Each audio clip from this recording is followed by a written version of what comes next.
नमस्कार दोस्तों, मैं स्मित मिश्रा स्वागत करता हूं एक बार फिर से आप सभी का एनजेटी एजुकेशन में। दोस्तों बहुत ही इंपॉर्टेंट टॉपिक लेकर के मैं आ चुका हूं। आज की वीडियो में हम लोग समझेंगे कि कौन अगला राष्ट्रपति बन सकता है, प्रबल दावेदार कौन है। तो यहां पर आपको इमेजेस में दिख रहे हैं जो दोस्तों ये 4 प्रमुख दावेदार हैं, लेकिन और भी कौन कौन हो सकते हैं, क्या कुछ है, पूरा इतिहास जानेंगे हम लोग राष्ट्रपति का और आगे आने वाली चीजों का हम लोग प्रेडिक्ट करेंगे। तो पूरी वीडियो बहुत ही ज्यादा इन्फॉर्मेटिव होने वाली है। वीडियो को लाइक और शेयर कर दीजिए, चैनल को सब्सक्राइब कर दीजिए अगर आपने सब्सक्राइब नहीं किया हुआ है तो। चलिए सबसे पहले बात करते हैं हम लोग राष्ट्रपति, वर्तमान राष्ट्रपति रामनाथ कोविंद जी की। तो दोस्तों राष्ट्रपति रामनाथ कोविंद जी ये भारत के 14वें प्रेसिडेंट हैं। इनका कार्यकाल 25 जुलाई 2022 को खत्म हो रहा है। इसी वजह से अब नए राष्ट्रपति के चुनाव की प्रक्रिया शुरू होगी। आपको मैंने राष्ट्रपति की वीडियो दी हुई थी, उसमें अच्छे से समझाया था कि कैसे राष्ट्रपति का चुनाव होता है, क्या क्या योग्यताएं होती हैं। तो यहाँ पर हम लोग टू द पॉइंट की बात करेंगे। दोस्तों राष्ट्रपति के चुनाव के लिए 50 प्रस्तावक और 50 अनुमोदक की जरूरत होती है।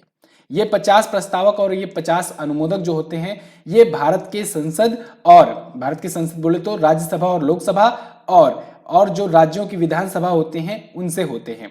ध्यान रखना है इसमें केवल निर्वाचित सदस्य होते हैं, मनोनीत सदस्य नहीं होते हैं, क्योंकि राष्ट्रपति अगर खुद ही मनोनीत किया रहेगा किसी को तो उसको अपने ही चुनाव में कैसे ले सकता है। ठीक है, तो इसी वजह से केवल निर्वाचित सदस्य रहते हैं। तो ये तो आपको बेसिक फैक्ट पता होना चाहिए। तो राष्ट्रपति रामनाथ कोविंद जी, इनका कार्यकाल कंप्लीट हो रहा है 25 जुलाई से। इसके बाद से अब कई नाम आने वाले हैं, शुरू हो चुके हैं। तो यहां तो आपने ये समझ लिया कि राज्यसभा लोकसभा के साथ साथ जो राज्यों की विधानसभाएं होती हैं वो भी बहुत बड़ा रोल निभाती हैं प्रस्तावक और अनुमोदक के रूप में। इसी वजह से जो 5 राज्यों का चुनाव होने वाला है, उत्तर प्रदेश, उत्तराखंड, पंजाब, गोवा और मणिपुर, यहाँ के विधानसभा चुनावों के बाद भी कुछ न कुछ दोस्तों इसका इफेक्ट देखने को मिलेगा। फिर भी बीजेपी के पास पूर्ण बहुमत है चूंकि, तो इस वजह से दोस्तों जो राष्ट्रपति पद का दावेदार होगा उसमें दोस्तों मोस्ट प्रोबेबली एनडीए पार्टी का ही होगा, यानी नेशनल डेमोक्रेटिक अलायंस पार्टी से ही होगा। एनडीए दोस्तों बीजेपी के कई पार्टियों का संगठन है, तो इसी पार्टी से ही होने की पूरी उम्मीद है। ओके, तो इसमें 4 नाम कौन कौन से आ रहे हैं जो चर्चे में है। तो उनमें दोस्तों देखिए आनंदीबेन पटेल जी हैं, जो कि महिला प्रेसिडेंट के रूप में ये आ सकती हैं सामने। अभी एक एक के बारे में हम लोग जानेंगे कि क्यों क्यों अनुमान लगाया जा रहा है और कितना दावेदार है। अगर मुस्लिम सीट खेलती है, मुस्लिम का दांव खेलती है बीजेपी, तो फिर आरिफ मोहम्मद खान जी को बना सकती है। दक्षिण भारतीय अगर दांव खेला जाता है तो वेंकैया नायडू जी भी प्रबल दावेदार हैं। दलित दांव खेला जाता है अगर तो थावर चंद गहलोत जी होंगे। देखिए मैं ये दांव खेला जाता क्यों कह रहा हूं, क्योंकि दोस्तों ऐसा देखा गया है, जो पुराने इतिहास रहे हुए हैं राष्ट्रपति पद के लिए, उसमें देखा गया है कि जो भी राष्ट्रपति पद का उम्मीदवार नियुक्त किया जाता है या खड़ा किया जाता है उसके पीछे कोई ना कोई एक रीजन रहता है। ठीक है ना, तो यहां पर एक एक करके हम लोग डिस्कस करेंगे कि सबसे पहले बात करेंगे कि आनंदीबेन पटेल जी क्यों उम्मीदवार हो सकती हैं। तो आनंदीबेन पटेल जी एक तो दोस्तों प्रधानमंत्री नरेंद्र मोदी जी की करीबी मानी जाती हैं, ठीक है ना, बहन के रूप में मानते हैं इनको। इसके साथ ही साथ ये गुजरात की सीएम भी रह चुकी हैं। इसके अलावा ये यूपी और एमपी की गवर्नर भी रह चुकी हैं। एमपी का एक्स्ट्रा चार्ज इनको मिला हुआ था, अभी वर्तमान में यूपी की ये गवर्नर हैं। तो अगर बीजेपी की पार्टी से कोई महिला प्रेसिडेंट उम्मीदवार खड़ी होती हैं, यानी अगर महिलाओं को बनाया जा सकता है, तो फिर ये प्रबल उम्मीदवार होंगी। अब आप सोचोगे कि महिला प्रेसिडेंट उम्मीदवार क्यों रहेगा, क्योंकि दोस्तों मैंने आपको पहले ही बताया था जैसे कि जो भी राष्ट्रपति होता है वो कोई ना कोई संदेश देने के लिए उस पद पर खड़ा किया जाता है। तो इससे पहले जब एपीजे अब्दुल कलाम जी को खड़ा किया गया था, प्रत्याशी बनाया गया था, बाद में वो राष्ट्रपति भी बने, तब दोस्तों संदेश दिया गया था और दुनिया भर के देशों को कि भारत जो है ये मुस्लिम विरोधी नहीं है। भारत मुस्लिम विरोधी नहीं है, तो जो मुस्लिम कंट्रीज थी उनका जिससे विश्वास बढ़े, भरोसा बढ़े, तो इसलिए किया गया था। इसके अलावा इसके बाद दलित समाज को संदेश देने के लिए दोस्तों प्रधानमंत्री नरेंद्र मोदी जी ने रामनाथ कोविंद जी का नाम आगे किया था। तो इसके बाद आपने देखा दलित समाज से रामनाथ कोविंद जी प्रेसिडेंट बने। ओके, तो ये एक संदेश दिया गया था। इसके बाद अगर दोस्तों महिलाओं को सशक्त बनाने के लिए, महिला सशक्तिकरण के लिए अगर कोई उम्मीदवार होता है तो उसके लिए परफेक्ट उम्मीदवार होंगी बीजेपी पार्टी से आनंदीबेन पटेल जी। ओके, लेकिन एक चीज दिक्कत हो रही है, इनकी उम्र जो है ना वो 80+ हो गई है। चूंकि अभी पिछले जो भी प्रेसिडेंट के उम्मीदवार रहे हैं उनमें ये देखा गया है कि कोशिश की जाती है कि 75 वर्ष से ज्यादा का ना रहे। 75 वर्ष से ज़्यादा का ना रहे, इससे इसलिए क्योंकि हो सकता है कई बार दोस्तों कि प्रेसिडेंट कार्यकाल रहते ही मृत्यु हो गई है 2 प्रेसिडेंट की, तो ऐसा ना हो इस वजह से कोशिश की जाती है कि 75 वर्ष के नीचे ही रहे उम्मीदवार। इस वजह से थोड़ा सा उम्मीदवारी में इनका लगता है कि ये हो सकता है कि पसंद ना हो, ठीक है ना। तो इस वजह से ये मैंने आपको कारण भी बता दिए कि क्यों ये सिलेक्ट की जा सकती हैं और क्यों ये नहीं की जा सकती हैं। तो नहीं की जाने में सबसे बड़ा रीजन है इनकी उम्र। लेकिन अगर ये प्रेसिडेंट चुनी जाती हैं दोस्तों, तो ये होंगी भारत की दूसरी महिला राष्ट्रपति। भारत की पहली महिला राष्ट्रपति दोस्तों प्रतिभा पाटिल जी थी। ये किस पार्टी से थी? ये यूपीए से थी, यानी कांग्रेस पार्टी से थी, ठीक है ना। तो प्रतिभा देवी सिंह पाटिल ये भारत की पहली महिला प्रेसिडेंट है, ये भी आप याद रखेंगे। यहां पर मैं आपको एक्स्ट्रा फैक्ट भी बताते चलूंगा साथ साथ। दूसरे उम्मीदवार आरिफ मोहम्मद खान हैं। आरिफ मोहम्मद खान क्यों हो सकते हैं? आरिफ मोहम्मद खान को बीजेपी अपना उम्मीदवार क्यों कर सकती है? तो अगेन मैंने आपको बताया, मुस्लिम कंट्रीज को संदेश देने के लिए। आरिफ मोहम्मद खान जी दोस्तों मुस्लिम समुदाय से हैं, तो मुस्लिम कंट्रीज को संदेश देने के लिए, क्योंकि पाकिस्तान अक्सर आरोप लगाता रहता है कि मुस्लिम जो है मुस्लिम विरोधी है भारत, तो ऐसा ना हो, ठीक है, ये हो सकता है। दूसरा कारण ये कि ये हमेशा कई मुद्दों पर ये बीजेपी के सहयोगी रहे हैं। अगर इनके चर्चे की बात करें तो दोस्तों साहबानो केस को लेकर के इन्होंने राजीव गांधी सरकार में केंद्रीय मंत्री पद से इस्तीफा दे दिया था, इस वजह से ये चर्चे में आए थे। गवर्नर हैं केरल के वर्तमान में। सीएए और 3 तलाक जैसे मुद्दों पर ये बीजेपी के पक्ष में रहते हैं, तो इस वजह से भी हो सकता है ये उम्मीदवार हो सकते हैं, ठीक है। तो अगर मुस्लिम उम्मीदवार खड़ा किया जाता है तो ये प्रबल दावेदार होंगे।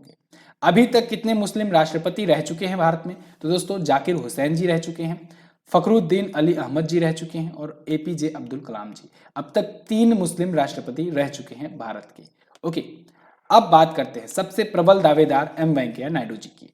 वैसे तो दोस्तों 2017 में ही माना जा रहा था कि एम वेंकैया नायडू जी को ही हो सकता है राष्ट्रपति बनाया जाए, प्रबल दावेदार ये थे, लेकिन इनको उपराष्ट्रपति बना दिया गया और रामनाथ कोविंद जी को राष्ट्रपति बनाया गया।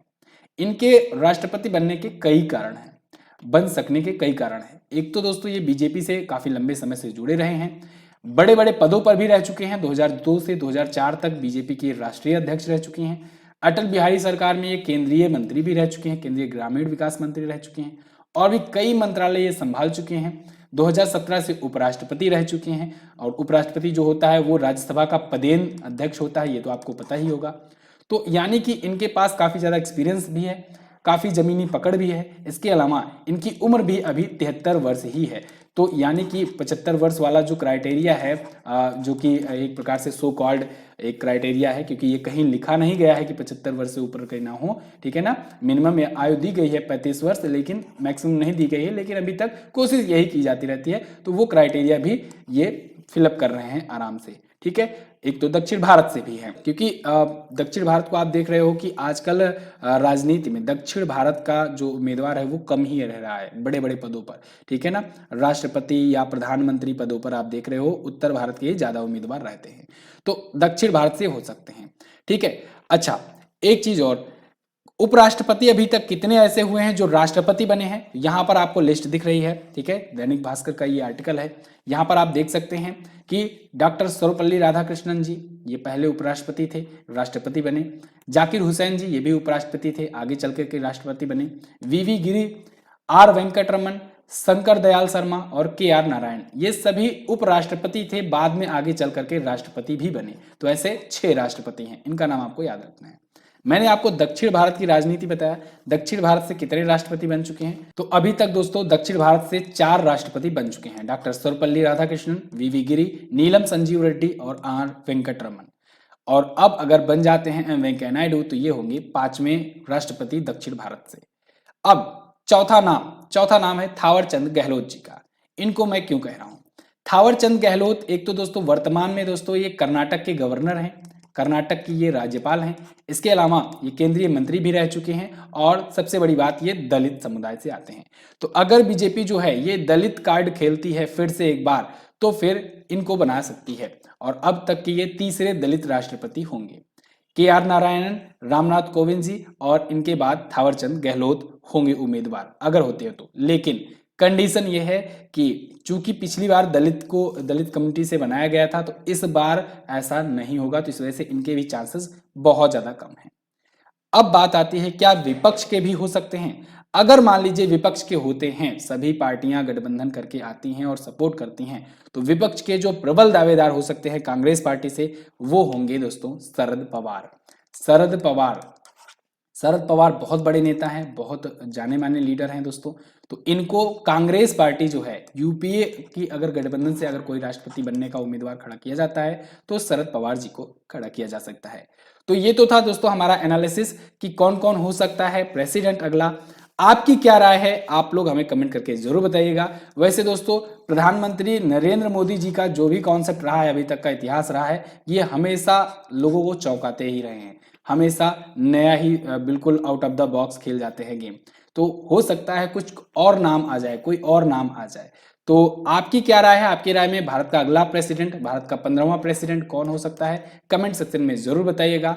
हमारे दोस्तों पेड कोर्सेज भी आते हैं, आप इनको ले सकते हैं। उत्तर प्रदेश का लेखपाल बैच आया हुआ है, यूपी पुलिस खाकी बैच है, राज्य व्यवस्था संविधान, इंडियन इकोनॉमी, सामान्य हिंदी, अंक गणित, सामान्य ज्ञान का बैच और भी बहुत सारे बैचेस इनको आप ले सकते हैं। एमजेटी ऐप पर ये अवेलेबल है। आपको कूपन कोड यूज करना है सुमित33, आपको मिल जाएगा 33% का डिस्काउंट। ये सारे जो भी कोर्सेज हैं, जो भी पीडीएफ हैं, वो सब कुछ आपको हमारे एप्लीकेशन पर मिलेगा, एमजेटी ऐप पर।